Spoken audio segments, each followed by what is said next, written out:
અમદાવાદ ગ્રામ્ય પોલીસ પર હુમલો થયો છે। હાલ જે રીતે સમાચાર પ્રાપ્ત થઈ રહ્યા છે, અમદાવાદ ગ્રામ્ય પોલીસ પર હિંસક હુમલો।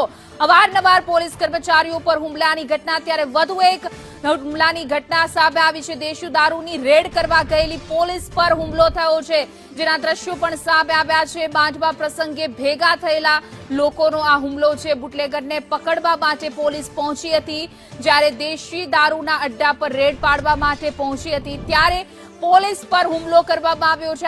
આખું ગામ જોઈ શકાય છે કે પોલીસ પર તૂટી પડ્યા છે, અને આ જે દ્રશ્યો છે એ કાયદા અને વ્યવસ્થા પર સવાલ ઉઠાવનારા છે, કારણ કે પોલીસ પોતાના કામ કરી રહી છે ને ત્યારે આ રીતે પોલીસ પર જ હુમલો જો કરવામાં આવે ત્યારે આમ જનતા કેટલી સુરક્ષિત છે એ પણ સૌથી મોટો સવાલ ઉઠી રહ્યો છે।